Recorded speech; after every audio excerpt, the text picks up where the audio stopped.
Me now is a supporter of Donald Trump's Republican Senator Tom Cotton. Thank you so much for being here. Nice to see you in person. Thanks, Dan. Good to be with you. I want to start with some of the endorsements that Kamala Harris got this week, particularly from former Congresswoman Liz Cheney and her father, the former Republican Vice President Dick Cheney. We were talking before in the break. I covered the Bush-Cheney administration. I traveled a lot with Dick Cheney. One of the most conservative Republicans alive today. It's really remarkable that he endorsed a Democrat. What does that tell you about Donald Trump?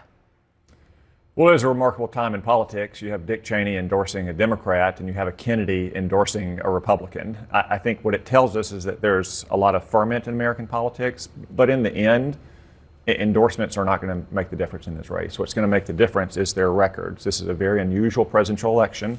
We have a former president running for office, first time in more than 100 years. People remember that when Donald Trump was in office, prices were low, wages were high, we had peace and stability around the world. Kamala Harris, as vice president, has brought us record high inflation. We have a wide open southern border, and we have war everywhere you turn around the world. So I know that endorsements sometimes make news, but most Americans are going to be making their decisions based on the records of these two candidates. People remember that we had good times with Donald Trump. Kamala Harris and Joe Biden have brought us very bad times. I hear you about endorsements. We don't really know the impact that they have all the time.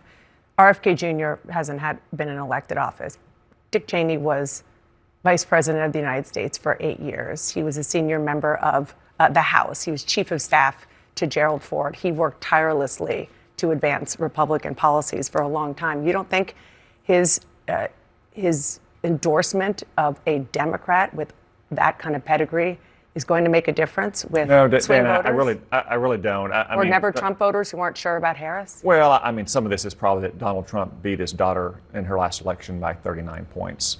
I think most Americans are going to look at this race and compare the records they have. Again, it's a very unusual race. When you have a president who served in office, who brought good times to America, and you have Kamala Harris, a San Francisco liberal, who has brought to America exactly what you see in San Francisco as well. I want to turn to a very different topic, and that is something that the Justice Department said this week. They detailed a Russian government effort to stoke divisions in the U.S. using front organizations and social media prominent right-wing influencers like Dave Rubin and Benny Johnson, who have ties to Tenet Media.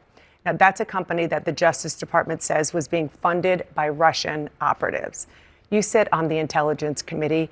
How worried are you that right-wing influencers, people who do have an impact on your constituents, are being funded either directly or indirectly by the Russian government in order to make an impact on this election?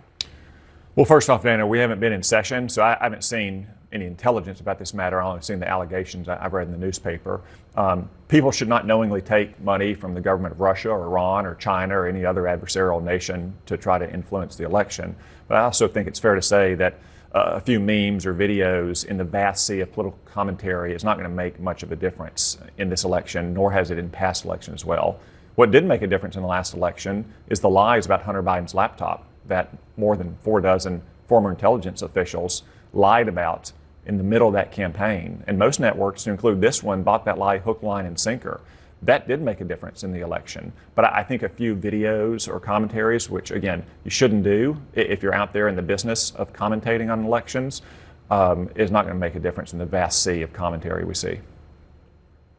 It sounds to me like you're downplaying the fact that Vladimir Putin is using people like Dave Rubin, whose show you went on in February, as a tool for his propaganda. So I'm not downplaying Vladimir Putin's designs or Xi Jinping's designs or the Ayatollah's designs to try to influence our election. But using money to try to promote memes or videos on the internet is not exactly going to make a huge difference. Again, you shouldn't knowingly do that. I don't know if any of these people knowingly did it. You know young people who some people only get their information from those memes and videos. But Dana, what would be catastrophic is if a foreign government, say, hacked into the voter registration system during voting, or hacked into election machines and erased votes, or turned off the electricity in a big city on election day. Those are things that are serious threats. A few videos and Are those active threats? Are you? Is that I am something- worried about those kind of threats, sure. Is that based on what you're being briefed on? It's based on the vulnerabilities that all of our infrastructure around the country has. That worries me a lot more than a few videos or memes. Again, this is the kind of thing that foreign governments like Russia does, and no one should knowingly and wittingly partake in it, but it's really not all that consequential in the grand scheme of things. I want to ask you about another topic that is very much in the news this week, and that is the shooting in Georgia. We've all been seeing the texts, the heartbreaking texts, especially as parents, of students saying, "I love you," to their parents, students using the shirts off their backs to try to save their teacher. Republican vice presidential nominee J.D. Vance said after the shooting, quote, "I don't like that this is a fact of life," adding, "We don't have to like the reality that we live in, but it is the reality we live in." Do you accept that school shootings like this are just a way of life now? No, absolutely not. And J.D. Vance doesn't either. He said that he doesn't want them to be a fact of life. And this week, the Associated Press got caught distorting that quote from him so bad that they had to retract it. But here's what we also know about that shooting, even as we're still gathering all the facts. It wasn't as bad as it might have been because there was a police officer on the school premises that was able to neutralize the shooter. Kamala Harris wants to take police officers out of school. She said it in the past. That's her position. It's not surprising because she's consistently taken positions against law enforcement throughout her career as a San Francisco liberal. If that police officer hadn't been there, if Kamala Harris had gotten her way, many more students and teachers might have been killed. She was attacked when she ran for president in the Democratic primary. They were calling her Kamala Cop because she was the opposite of what you were saying. But I just want to stay on this topic of school shootings because you're right, it could have been so much worse. And they do have measures in place in this school. But the fact that there are mental health problems, and we don't know exactly what was going on with this 14-year-old, 14, but there are mental health problems all across the world right now. It's bad. The difference between other countries and this country is that it is being expressed with gun violence. Is it not time to figure out a way to mitigate that part of the equation when it is affecting our children so often? Well, I think one way to mitigate that is to enforce the laws we have on the books. Donald Trump did that. We had a severe crackdown on criminals using guns. Since Joe Biden and Kamala Harris have taken office, they have deprioritized that. They haven't focused on enforcing the laws that we have on the book. They focus on trying to take guns away from law-abiding citizens. That's not going to solve our crime problem. What will solve our crime problem is actually cracking down on gun crimes. They've directed U.S. attorneys in many cases not to pursue gun charges because those gun charges come with stiff mandatory minimums, which Kamala Harris opposes. So are these some of? I mean, do you see any action in the offing at all in the wake of this once again, or is it just going to be enforce the laws on the books? Well, again, enforcing laws on the books is one way to stop gun crime. Another way is to keep police officers at schools. Many schools across the country have police officers, but Kamala Harris and her friends on the radical left were successful in getting police officers out of many schools during the BLM riots in 2020 and what followed. So Congress won't do anything?